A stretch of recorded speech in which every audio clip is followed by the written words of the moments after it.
Olá, pessoal! Vamos falar de Comex? Eu sou a Maria Guimarães, diretora de Comércio Exterior da It's Company, e hoje a gente está aqui para receber o senhor Augusto.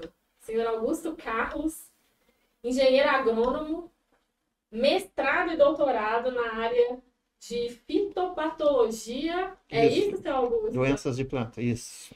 E, obviamente, né, se a gente está falando de Comex, 16 anos como auditor fiscal do Ministério da Agricultura. Exato. Uau!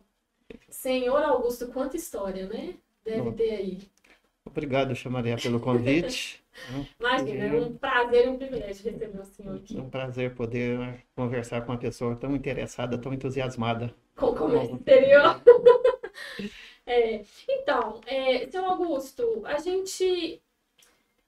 Obviamente que o nosso foco aqui são as exportações de commodities brasileiras. Mas antes de falar um pouquinho das exportações de commodities do Brasil, seria interessante a gente explicar para o pessoal, né, a responsabilidade do Ministério da Agricultura. O que o mapa faz, né? Eu acho que isso seria o ideal. é interessante quando se fala, né, em comércio exterior, é que sempre, né, a gente precisa voltar um pouquinho na história para saber, né, essa história de falar assim, de barreiras comerciais, exigências comerciais.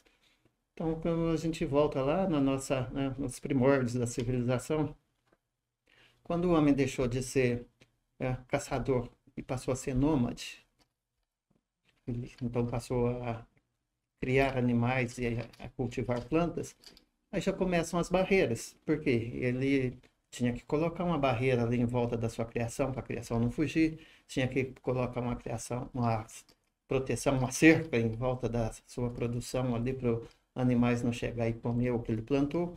Então, isso aí, né, durante milhões de anos foi feito, foi aperfeiçoando. E você vê que, né, quando a gente entende aí lá na Idade Média, você vê que as cidades, né, tinham cerca, tinham muros, né? Então tinha todo tipo de proteção. Então isso eram as barreiras físicas que existiam para proteção.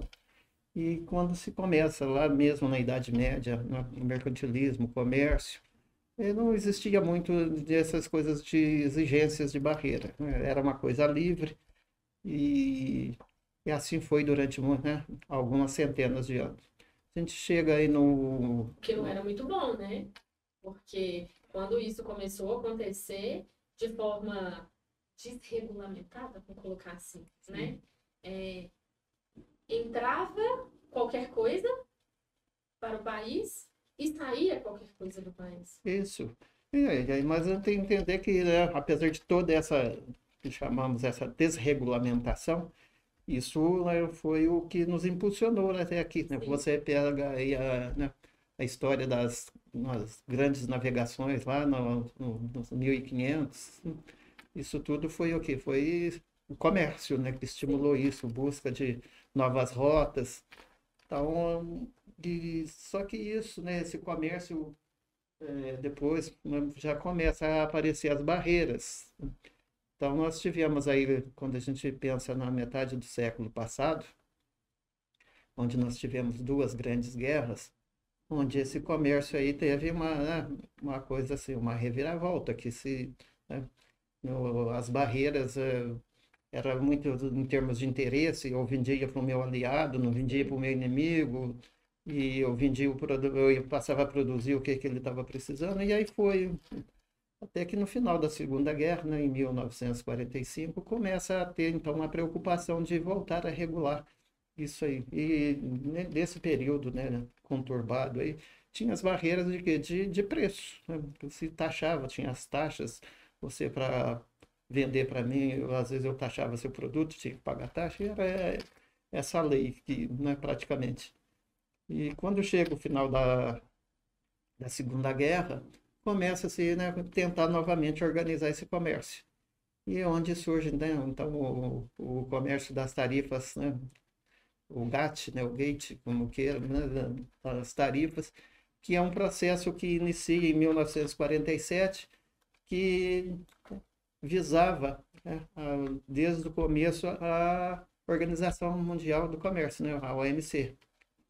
Foi né, várias rodadas aí durante essas décadas negociando. Para Isso facilitar, né? facilitava para melhorar isso. Como isso ia acontecer? Como que essa comercialização poderia acontecer, né? Exatamente. Aí quando finalmente lá nos idos de 1986 se cria a OMC, o que se cria o quê? Se cria então os tratados, né? São os diversos tratados. Então nós tivemos, né, tem aí né, começa a ter tratados que passam a ser exigências que podem ser hoje vistas como as barreiras, exigências para que determinados produtos saiam de um país e vá para outro. E como exemplo, a gente tem o TBT, né, que era a barreira técnica, que são exigências técnicas de determinados produtos, principalmente produtos industrializados, onde se exige padrões de qualidade e outras formas. E na nossa área, né, na produção, né, de produtos agropecuários, o acordo que dominou, que foi criado, é o SPS, é o sanitário fitossanitário. Ou seja, a comercialização desses produtos agropecuários, eles passam então a ter as exigências sanitárias e fitossanitárias, Próprios. né, que são regulamentadas.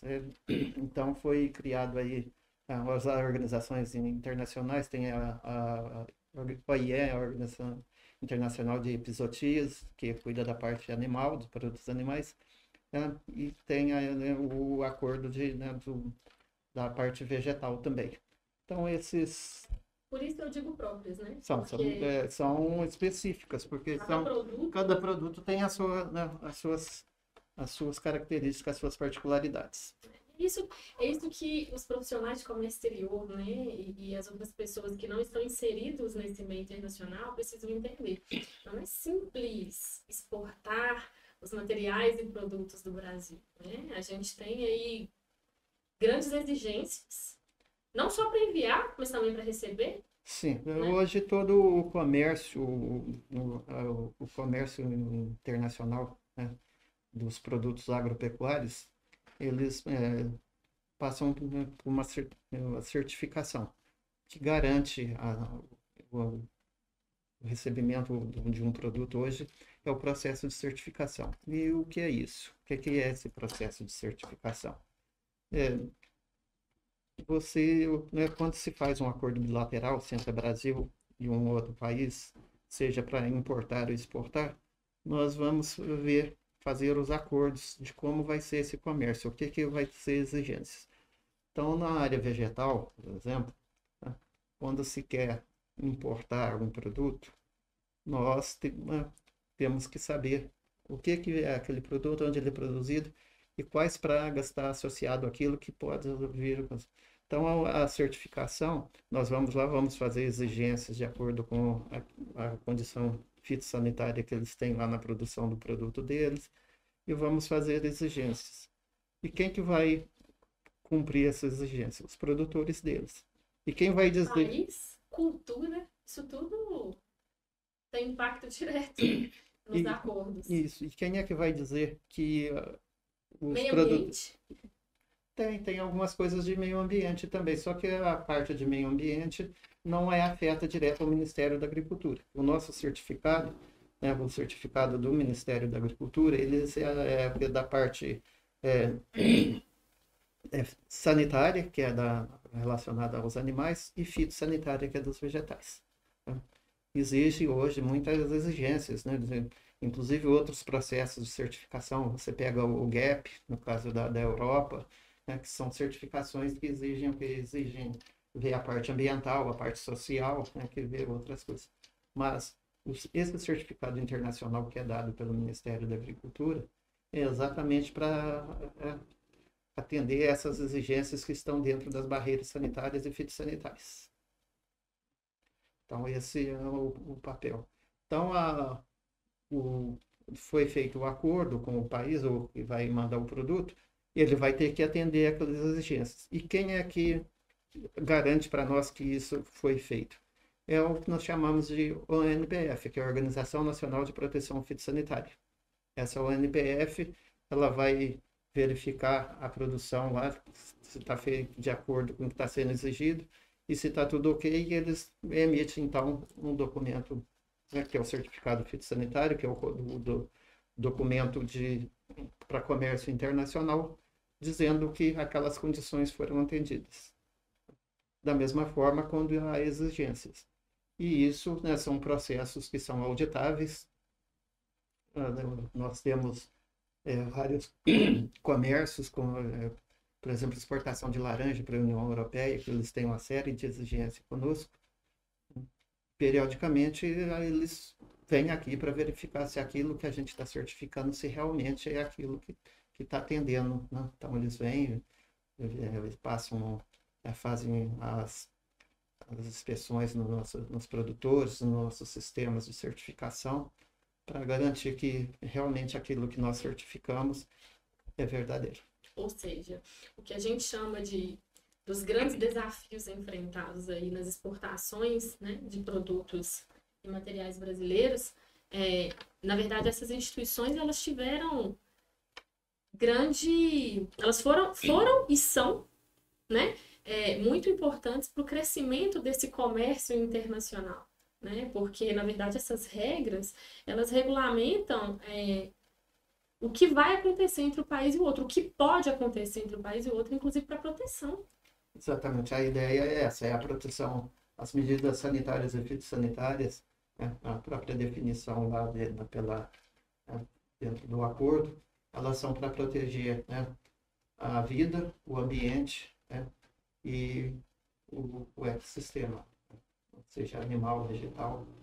Então, as medidas se justificam, tem que se justificar para isso. E quando você toma uma medida, você está protegendo a vida da população aqui, está protegendo o ambiente aqui, e protegendo o ecossistema, seja animal ou vegetal aqui.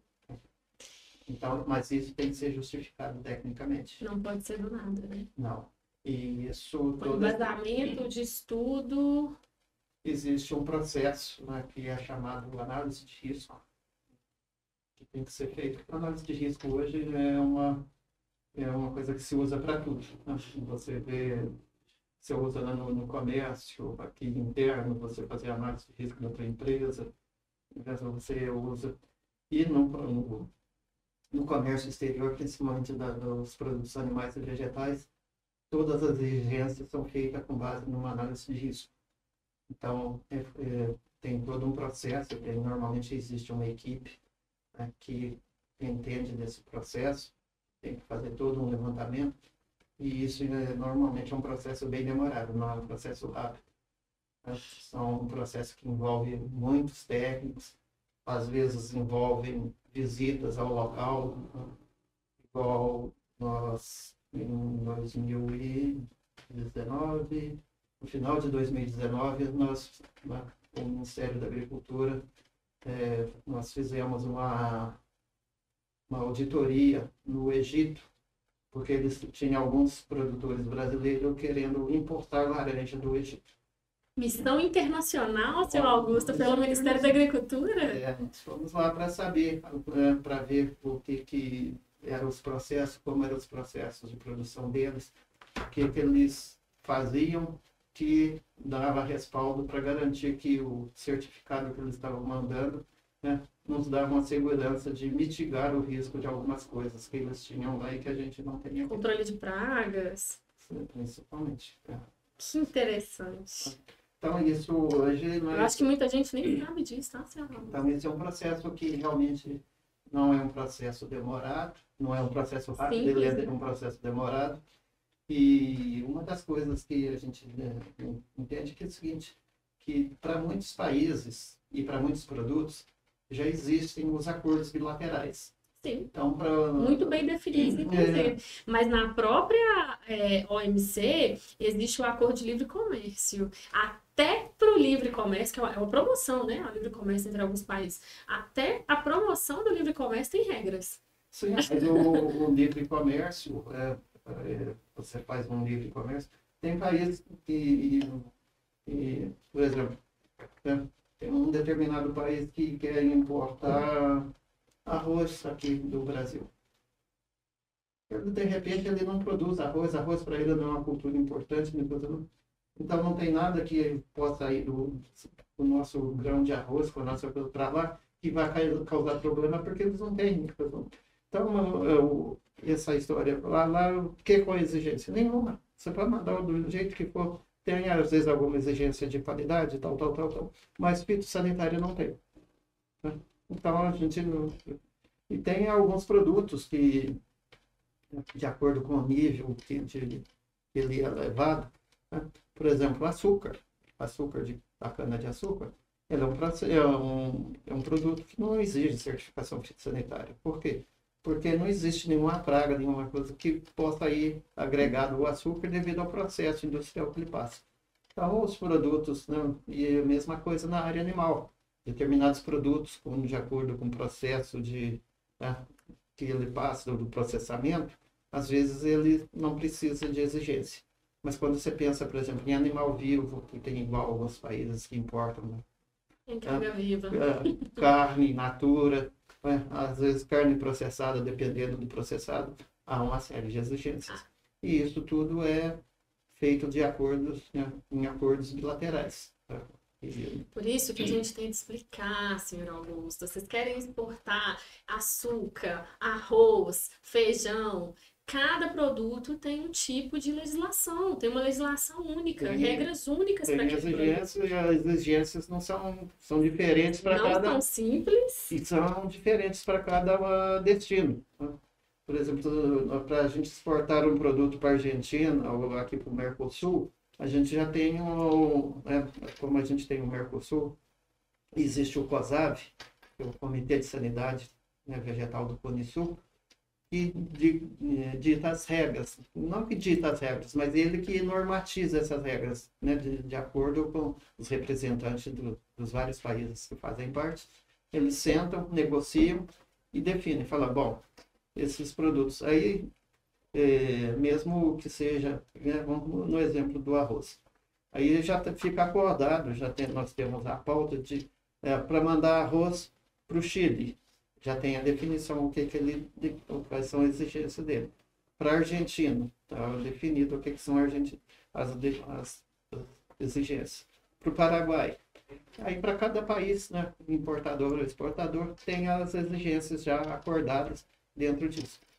E para aqueles que não têm, igual quando a gente vai pensando em União Europeia, ou países asiáticos ou africanos, e pode haver a negociação tanto com o órgão regional, né, o representante que a gente chama de ORPF, que é a Organização Regional de Proteção Fitossanitária, ou como pode ser com os países, né, que são os acordos. Mas tudo passa por negociação. E não nos isentamos somente às barreiras aí fitossanitárias, né? Mas pensando no país de destino, que isso deve ser verificado em todas as exportações, né, brasileiras, também se o país de destino exige alguma situação relacionada à embalagem final. Sim, tem muitas coisas que têm exigência de embalagem. Por quê? Porque, às vezes, a embalagem pode ser um meio de veicular pragas. O famoso pallet fumigado. Pallet fumigado, que é uma dor de cabeça, né? Um calcanhar. É uma dor de cabeça para nós profissionais do comércio exterior também, senhor Augusto. Porque... Um pallet condenado tá muito problema. E nós, o pessoal do MAPA que fiscaliza isso, eles têm uma dor de cabeça, porque... Às vezes você recebe um determinado produto, ele está no pallet e fala que vem dizendo que aquela madeira foi tratada. O grande problema do pallet são as pragas da madeira. Então, existem os tratamentos já acordados internacionalmente. E tem que vir um símbolozinho que vem na madeira, um carimbo, dizendo, né, o tratamento. E só que, às vezes, mesmo com aquilo, os nossos auditores pegam, às vezes, presença de praga viva nessas madeiras. E aí? Isso é um transtorno. Né? É um transtorno porque... Eu já vi muito caso no comércio exterior de devolver essa mercadoria. Para a Exatamente. origem. Então, é transtorno para todo mundo, inclusive Toda a cadeia, né, de para toda a operação. cadeia. E você pode ter certeza que para nós fiscais também, que o fiscal não fica feliz da vida quando tem que... Quando tem que devolver a Não, porque mercadoria. é uma dor de cabeça, é um processo onde ele tem que tomar várias medidas, coisas, como dizer, é muito trabalho e é muita responsabilidade.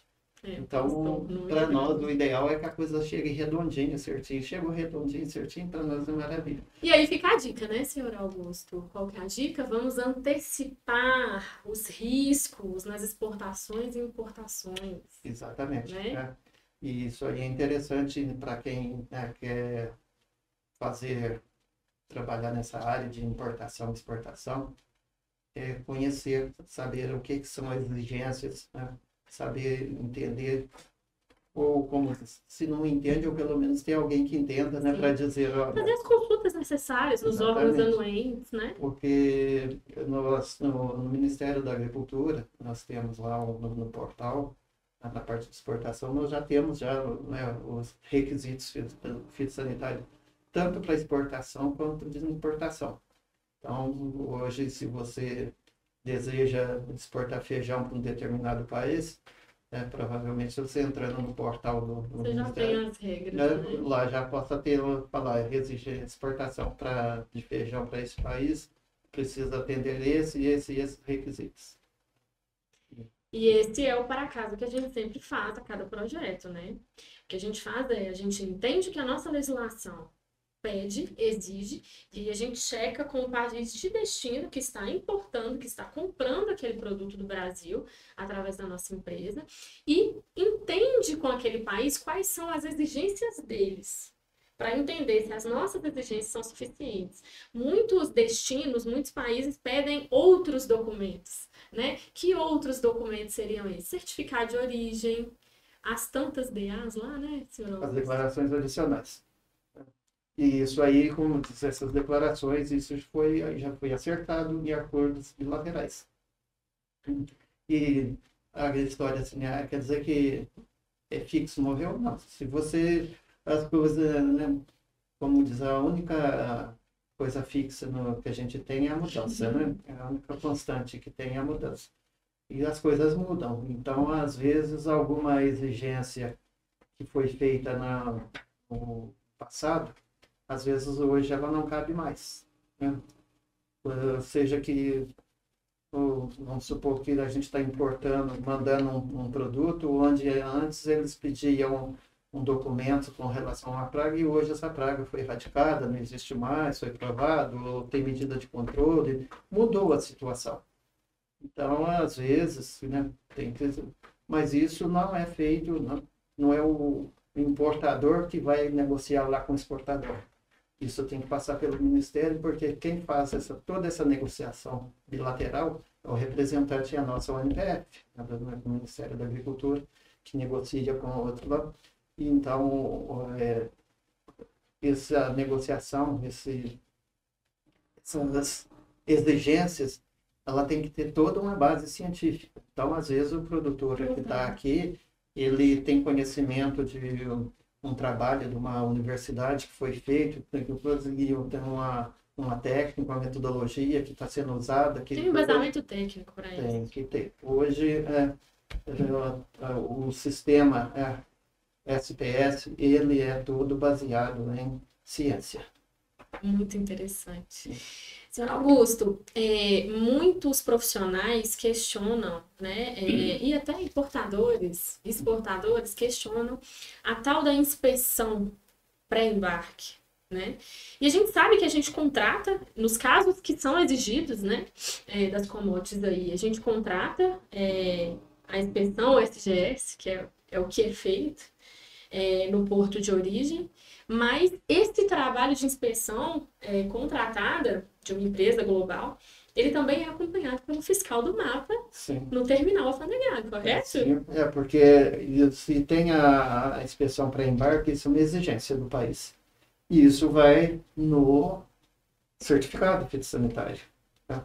E quando emite o certificado fitossanitário, está ali a chancela do Ministério da Agricultura, mas está ali a responsabilidade do fiscal também. Dando o green light ali, né? Ele, Esse lote né, de material está assegurado. Ele que, como, né, como representante da nossa ONPF, é que está testando, dizendo que foi feita a inspeção de acordo com a exigência. E o nome dele está ali. Né? Então, são coisas que acontecem normalmente num processo internacional de exportação, mas é importante a gente ressaltar, porque às vezes as pessoas elas não entendem o porquê daquela exigência, né? Então é importante a gente deixar claro. Então o MAPA é responsável por regulamentar, fiscalizar e promover as atividades relacionadas à agricultura, garantindo a segurança, minimizando os riscos ali daquela operação. É isso. Em base geral seria isso. Que você pega né, o escopo de atividade do Ministério da Agricultura, ele é muito amplo. Tá? Tem muitas. Você pensa que hoje nós temos dentro do Ministério da Agricultura um programa, né, de agricultura de baixo carbono. Que está muito em alta. Está muito em alta. Né? Nós estamos envolvidos nisso. Nós temos no Ministério da Agricultura setores que trabalham com a parte de ambiente em termos de conservação de solo. Né? Nós temos a parte do pessoal que cuida da parte, por exemplo, de adubação, fiscalização de produção de adubos. Tá? Tem a parte de liberação de registro de agrotóxico. Então é muito diversificado.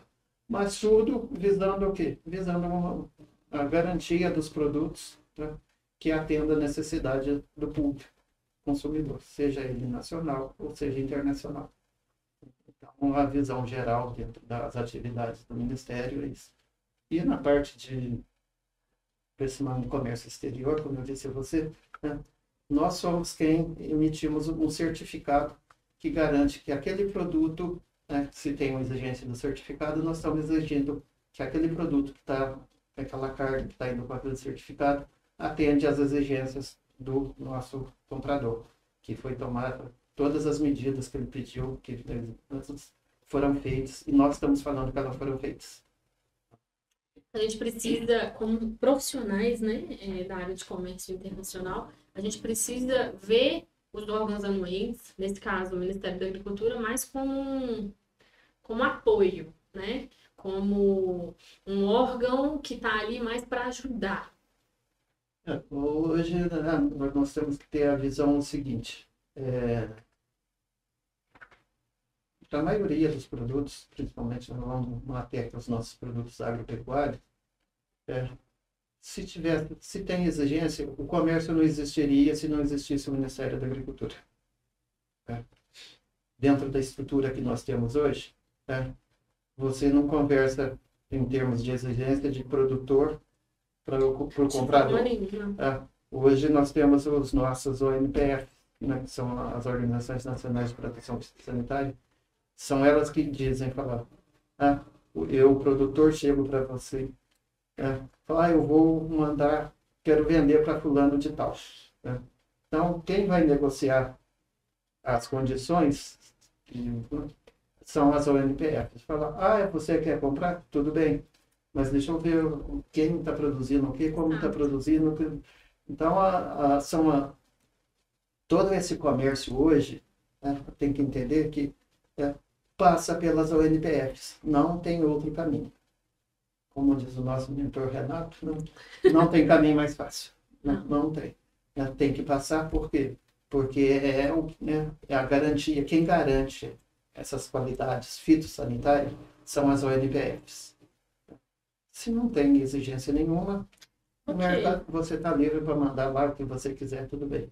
Mas se existe uma exigência, quem vai garantir essa exigência para o outro país é a nossa ONPF, que é o Ministério da Agricultura. Exato. Então, e como empresa internacional responsável, né, com responsabilidade de mercado, quando a gente vai operacionalizar um projeto de exportação, né, voltado aí para as commodities, o que a gente faz? Na verdade, a gente já exige do produtor tudo que a gente já sabe ali que está prescrito na legislação, né? Então, não é o contrário. Eu quero vender, tá? você quer vender para o mercado externo, tá, mas você precisa atender essa legislação. Sem atender essa legislação, não tem nem exatamente. como seguir com o projeto. Tem aquelas coisas, né, que são os rituais, né, como que o pessoal até não gosta muito da burocracia, mas as coisas são... Né, a burocracia é necessária.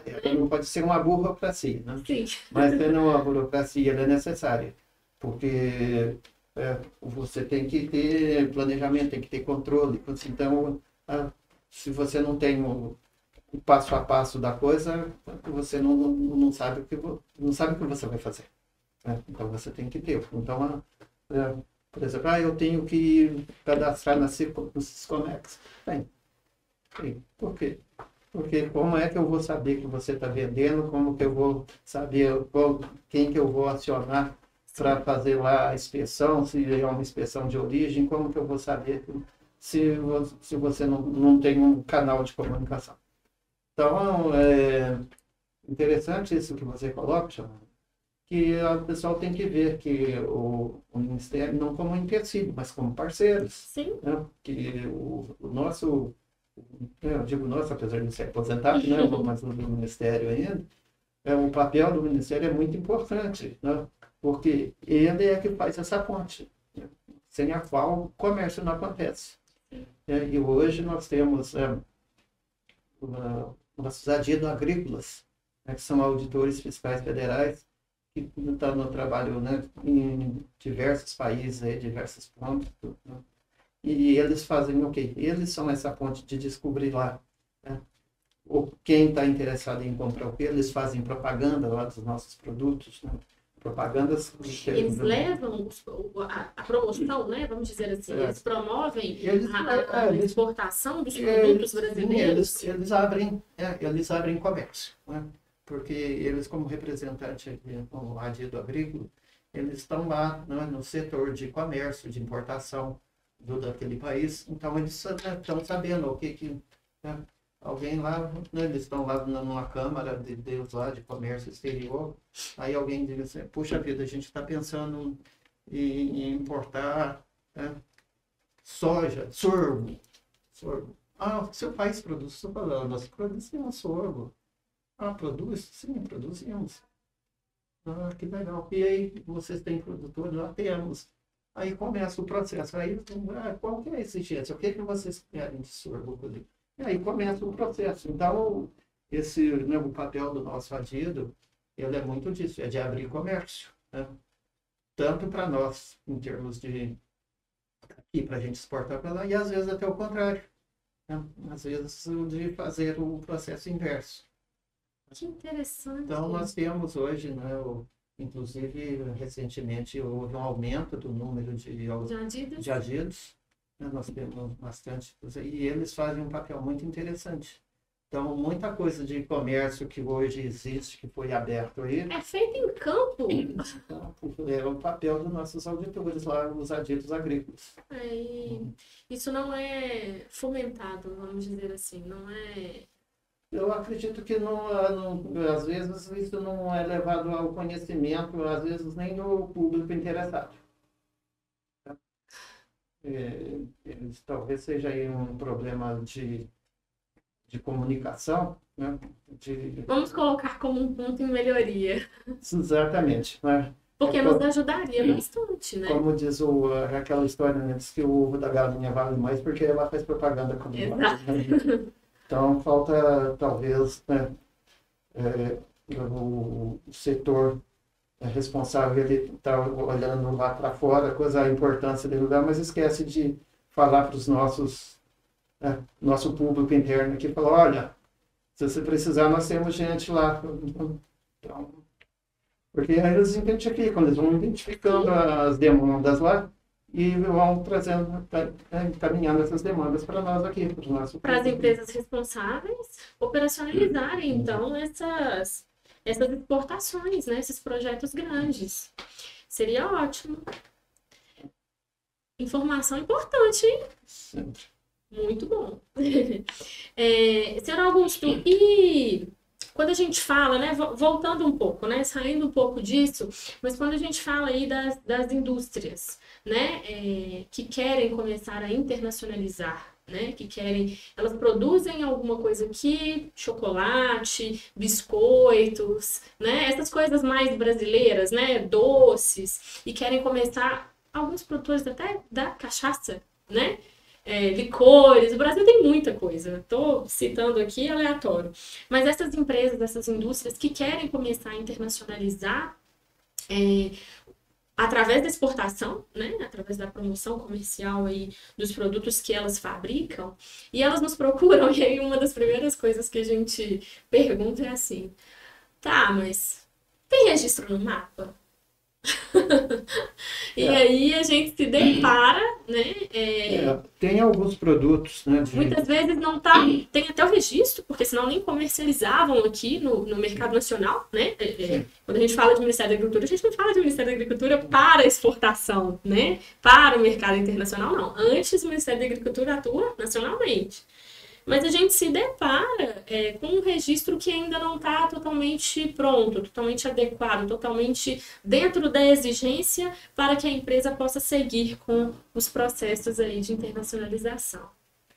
Normalmente, né, os produtos industrializados, né, nós temos uma outra área do Ministério, né, que é o CIF, né, o Centro de Inspeção, e ele hoje tem muitos países que exigem, né, que você tenha registro. Tem alguns produtos que, se você não fizer o registro, você não tem como comercializar. Né? Nem segue. Porque nem segue. Então, isso é importante. E aí tem que, né, é sempre interessante, né, quem vai produzir, é saber, falar, o meu produto, ele precisa do CIF, ele precisa de registro. Se precisar, não adianta você insistir, porque aí você vai ser um produtor clandestino e você não... Se você não pode comercializar nem no país, O que dirá como você está querendo externo. fazer para o externo. Né? Então, tem isso também. Né? Tem essa parte desse produto, dessa inspeção, que é uma inspeção digamos assim, quase industrial. Né? Você pega isso muito a parte de laticínios, de frigoríficos, cortes, né? Os frigoríficos. frigoríficos, então muito na área dos produtos animais. Nós temos fiscais dedicados para esse tipo de atividade, né? Porque a estrutura do mapa, ela é realmente toda separada, né? Vamos dizer assim. A parte animal, a parte vegetal, a parte ali de bebidas é outra situação. E dentro dessas partes master, vamos colocar assim, nós temos ainda outras subdivisões, né? Porque na realidade você pensa que são atividades muito complexas, né? Muito complexas. E você hoje, né, no mundo de hoje, do jeito que é gerado o conhecimento, você não tem como uma pessoa dominar, né, todo o conhecimento. Então, são áreas específicas. Por exemplo, eu como agrônomo, né, eu tenho conhecimento sobre... se você for falar, eu tenho lá uma pecuária, precisando de coisa de uma pastagem, tudo bem. Mas, você falar assim, meu animal está com um sintoma assim, está apresentando isso, ou na hora do abate, eu posso olhar e ver, saber se tem alguma coisa, e isso já foge totalmente do escopo da formação do agrônomo. Isso pertence lá quem é o veterinário. Né? Então, como diz, cada macaco no seu galho. Cada um no seu quadrado. Não tem como. Às vezes, você percebe que a finalidade tanto de um serviço quanto de outro, a finalidade é sempre a mesma, mas com exigências muito específicas para cada área. E isso eu entendo que a gente entra num outro âmbito, assim, de discussão, se a gente for entrar nisso. Porque a gente vai falar, né, de áreas específicas dentro do mapa para fiscalizações de produtos específicos. A gente vai falar de boas práticas, né? Sim. Agrícolas, ambientais, né? Sim, hoje nós temos vamos falar nisso, nós temos um sistema que começou com a produção integrada de frutas, que hoje um sistema geral, ele ampliou, é um sistema de produção integrada. E ele abrange, né, toda essa parte de boas práticas, né? Então, ele tem que dar aquela economicamente sustentável, socialmente correta, né? E ambientalmente correta e socialmente justa. Então, a produção integrada visa isso. E hoje, tanto na indústria, tem muito desses, né? Os procedimentos operacionais padrão, né? Os POP, que está em tudo, né? Tá na indústria, você pega aí um pack house que trabalha com, por exemplo, com um empacotamento de laranja para exportação, tem lá os POPs, né? Então, isso hoje, né, as operações padrão, que é aquelas coisas que garantam a qualidade do produto que está sendo. E é interessante que é o seguinte, garante a manutenção da qualidade do produto, porque tem que manter, né? Aquelas boas práticas sendo feitas. Exatamente. Né? Que você pega na indústria de semente, eles falam sempre o seguinte, a qualidade do semente é feita no campo. Se você não tem uma boa produção no campo, não adianta nada que você fizer depois, vai melhorar. Uma embalagem bonita não vai resolver. E assim, né, são todos os outros produtos, inclusive pensando em produtos que tem como base origem produto animal e vegetal. Começa lá atrás. O processo inicial de produção lá na propriedade é que vai, né, dizer. Mas, se ele tem, para manter aquela qualidade que foi obtida no campo, tem que ter todo um processo, né, de acompanhamento de qualidade durante o processo, né, de produção, né, seja de embalagem, seja de melhoramento, de classificação. O que garante a prevenção aí de fraudes, né? E problemas aduaneiros. Exatamente. Né? Uma vez que isso é acompanhado, isso é revisto, isso é auditado, a gente evita situações... Não vou dizer que evita, mas minimiza. É um termo que a gente usa muito na análise de risco, o termo de mitigação. Mitiga, ou seja, minimizar. Porque por mais que seja perfeito que seja o sistema, ele sempre vai ter, né, sujeito aos erros, não tem como, ambiguidade, e sempre vai ter aquele, né, sujeito que acha que é mais esperto que o diabo, que vai querer dar o nó. Então, infelizmente, não minimiza, mitiga. Esse é o termo. Né? É um sistema que visa mitigar todos esses riscos, né? Para produzir, entregar um produto de qualidade. Senhor Augusto, eu vou fazer uma pergunta. Nesses 16 anos de atuação aí no Ministério da Agricultura, na parte internacional, o senhor chegou a ter alguma experiência com essa situação de fraude ou de barrar o embarque por alguma situação, mesmo que não fosse fraude? Nós temos várias situações disso. Eu estava falando para você da exportação nossa de laranja in natura. Sim. Que nós exportamos para a União Europeia. E eles têm várias exigências, e uma é sobre uma doença que chama pinta preta do citrus. Para encurtar a conversa é o seguinte, é uma doença que dá umas manchinhas pretas no fruto, você já deve ter visto lá um monte... Mas não liguei uma coisa com a outra. Mas o que é a situação? A situação é o seguinte, nós temos vários estudos que comprovam que a que vai no fruto não tem o risco de contaminação lá, de contaminar os pomares dele, lá, um risco mínimo dentro da fisiologia, toda a explicação científica. Tudo. Então, o que acontece? A União Europeia usa isso hoje, aqui para nós no Brasil e para outros países, como uma barreira, que funciona da seguinte forma. Quando é o período de produção deles, da produção de ciclos deles lá, eles fazem uma inspeção rigorosíssima na entrada do nosso produto lá. Né? Aí se achar um fruto contaminado, coisa eles não Como uma conforme. pintinha preta. Se achar lá um fruto, eles dizem que não foi, não atendeu coisa lá e não permite a nossa exportar coisa. Aí condena o lote inteiro. Condena o lote todo. E os nossos importadores, isso normalmente, às vezes, né, hoje já ficamos sabendo que nós já melhoramos o processo de comunicação, mas isso era um produto, era uma coisa que acontecia.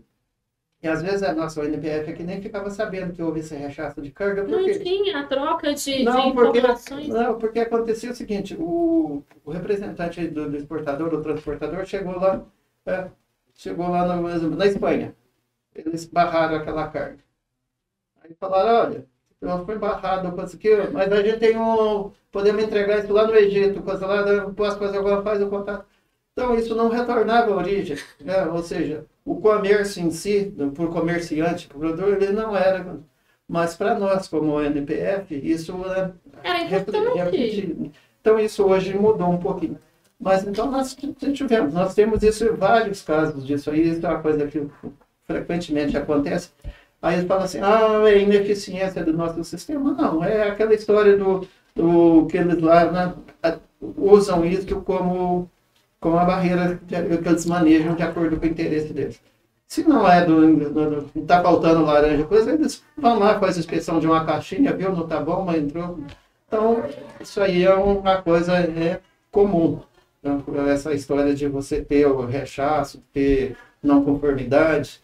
E, às vezes, né, quando você recebe, às vezes, alguma missão, eles às vezes deparam com alguma coisa, que às vezes é erro nosso mesmo. Né? Falar, tu tem isso de inconformidade. Não, legal, nós vamos melhorar isso. Vamos melhorar.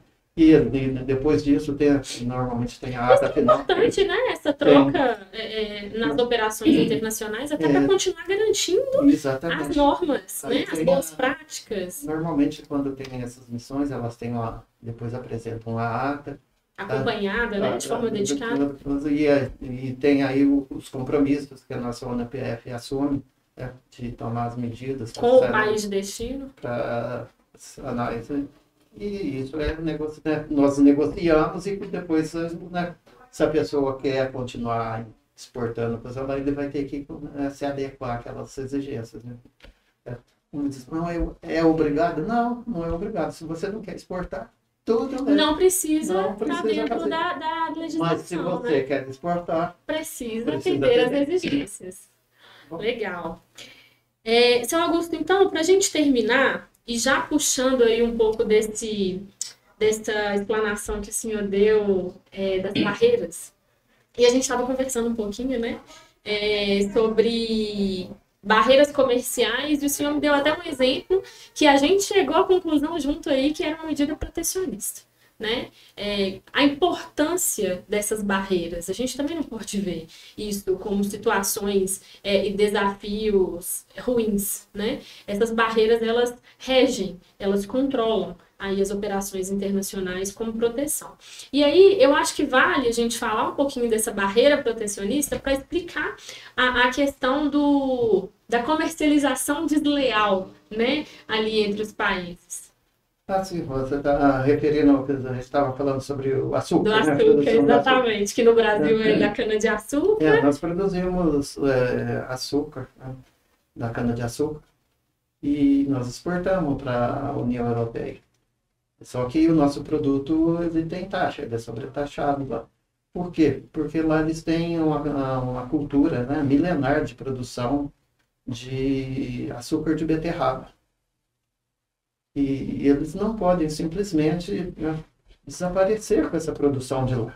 Né? Tanto por questão de hábitos de alimentação do pessoal lá, e como da própria indústria toda montada lá. Vai muito além de acordo internacional, né? Então, se você pensar, a gente pensa só em preço, nossa, mas por quê? Mas às vezes, para eles acabarem com essa produção lá e tal, comprar eles vão ter um custo enorme, um custo social, um custo, né, com as terras, com a indústria, que não vale a pena você fazer isso. Então, como diz, às vezes a gente olha só do nosso lado aqui e olha só o preço, e às vezes não é isso, né? Tem muita coisa envolvida. Então é para isso que existem, né, as negociações, as conversas, né? E a gente precisa, né, sempre, né, entender o outro lado. Interessante, legal. O senhor sabe que se a gente ficar aqui, a gente fica muito tempo conversando sobre o processo internacional, né? Com certeza tem muita coisa, né? E não é uma conversa de 50 minutos que se esgota, né? E eu também não tenho todo esse conhecimento, tem muita coisa. Mas é interessante, e é bom saber que nós levantamos aqui são assim, né, pontos Cruciais, pontos de chamadas de importantíssimos. atenção. E cabe a quem agora, como diz, tomo consciência que existe alguns processos, exigem algumas exigências, saber a importância de o porquê, né? Muito interessante, sabe? É uma coisa que eu acho importante, a gente saber o porquê das coisas, Sim. sabe? A gente saber, porque senão aquela história, a gente... Ah, mas por que tem que fazer isso? Que saco? Não, é bom a gente Pra que essa saber. burocracia toda, né? Se existe, tem um motivo. A gente saber o porquê.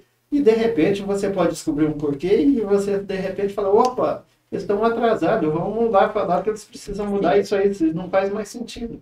Tudo bem. Mas Você tem que saber o porquê. a ideia desse bate-papo, seu Augusto, foi realmente tentar tirar um pouco desse peso, né, que nós, como profissionais da área internacional, às vezes é isso aí que o senhor está falando, do dia a dia, parece que atrapalha, né, as medidas, as regras, a legislação, as tantas exigências, né, elas parecem que nos atrapalham, mas elas existem por motivos significativos, né, e a gente precisa desmistificar isso, né, na área internacional, para fazermos boas operações, para que possamos operar no mercado internacional, é crucial, é importantíssimo que saibamos aonde estamos pisando, né, para conseguir navegar ali no processo internacional de uma forma simples, leve e correta, né? Sermos empresas responsáveis, né? Produtores responsáveis, trabalhar com produtores responsáveis, para que a gente leve, então, as exportações do Brasil de uma forma correta, segura, né? Mitigando os riscos aí das operações internacionais. E às vezes você, por falta de conhecimento, você comete um pequeno erro que compromete toda A operação inteira, e operação. são grandes operações. Então é bom, o conhecimento é fundamental. Senhor Augusto, muitíssimo obrigado por ter aceito esse convite da Eads Company. Eu que agradeço. Espero recebê-lo outras vezes. Realmente é um tempo de qualidade para mim falar de comércio exterior com o senhor, com tantas experiências. Eu agradeço a oportunidade, né? Parabenizo você por essa sua iniciativa, pelo seu interesse, né? E por essa sua vontade de entregar o melhor. Isso é muito importante. Muito obrigada. Eu agradeço. Até a próxima.